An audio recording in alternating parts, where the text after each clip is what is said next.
I don't stretch my paper. I use masking tape to get a frame. So this means that often, because I use a lot of water on my watercolor, they go wonky and they need to be flattened. So I'm going to show you how I do that one. I'm going to show you this one as well, because this one's awesome and it is already flat. And then I'm going to show you how I also flatten my little mixed media artworks, which is just a little bit different. Well, actually, no, it's quite different to the watercolor method. I also thought I might show you, in case you're interested, how I flatten my really big watercolors. This is a full sheet, so it's I think it's slightly bigger than an A1. If you like this idea of not having to flatten your watercolor paintings, then what you can do is get a block. So see, when you open this top sheet, it's got a big open and there is an opening there, and all round all four sides it is glued. So you don't have to flatten your watercolors as you work on these, they flatten for you. And that's how I did this one. So this is a watercolor card. You can see it's the same size, and then I painted it with a fair bit of water, so it did quite well. You'll notice, however, I didn't really go to the edges, so it flattened nicely. You leave it to completely dry on that block, and then I peel it off and I turn it into a card. And then you've got a beautiful front and back card. There's a whole video on that in case you're interested in that. I'm just going to talk about the mixed media next. And when you've finished gluing your collage or whatever it is onto your substrate, which just means the backing board, then I wait till the surface is reasonably dry and I put it under a heavy book. If I'm traveling, this is a fabulous heavy book. Naturally, I don't take this traveling with me because it's really thick and wonderful. But I get a book and I've just got a lovely flat surface and I pop it on top, and that's it. And then I wait till I leave it as long as possible till it's time to go home, and then it will be lovely and flat. Often though, depending on the type of glue that you've used, you do have to continue flattening it when you get back home, and that's when I would take out this wonderful book, and I just find books that fit the artworks and again flatten them, and I do that for weeks at a time. You probably only have to do it for about a week, but I'm really surprised at how things can still buckle after a week, so I like to do a couple of weeks. I've no idea whether that's necessary or not. That's just what I like to do. So I'm really in love with these at the moment. Then I'm going to show you how I would flatten a watercolor artwork like this one.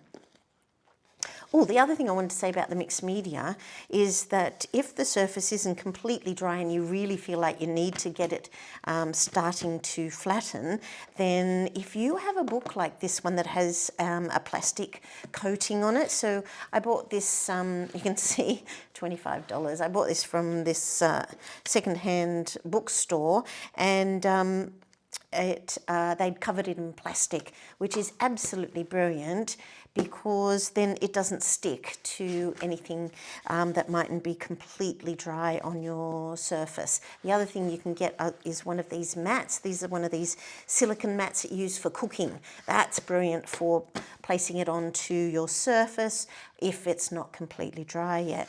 So that's the mixed media, that's the watercolor, and here's a wonky one that I'll show you what I do. So here with this little cutie, it's a little bit wonky, so if I sit it there you can see how pressing it there and there, it's not at all flat. So what I do is turn it over, make sure that you've got a really clean surface. This isn't particularly clean. So I think I might put down this mat. Okay, so you need a lovely clean surface. You turn it onto the back.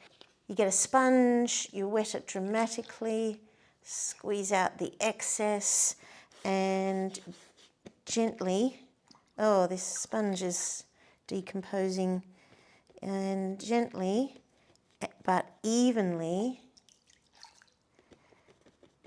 wet the back of the painting. Any sort of sponge will do it. It really doesn't matter what you use to put a thin little layer of water. What matters is that it is even, because what caused the buckling in the first place is the uneven application of water. So I'm just going over the whole surface and making sure the whole surface is beautifully, evenly damp so that I'm re-wetting it. There are so many ways that you can do this. This is just the method that I like because it's nice and quick. And I only bother to flatten paintings that I'm going to sell and therefore frame. Okay, you can look on the side and use the light to see where the water is. Is it an even application? You can see over there, it's not quite even. And really get the edges, because it often buckles on the edges. Really ensure the edges are all done. And then you go to a lovely clean surface, and it needs to be lovely and flat, hard. And turn this over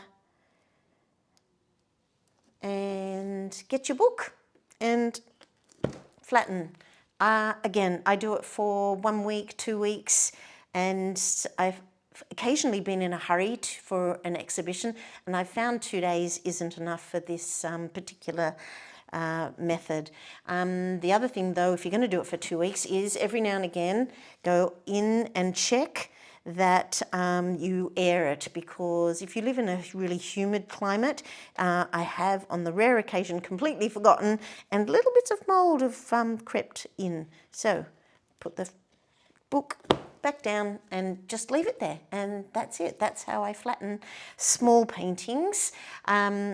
When I'm explaining to people, when I'm explaining in class, that's my method for flattening all sorts of stuff, is heavy books. I do that for cards, anything I've glued, anything that I want flat. So as I mentioned, I'm going to talk about the large paintings. So I'm just going to show you a little bit of video footage of me opening the press, and I'm getting out a small artwork. It's probably a half sheet.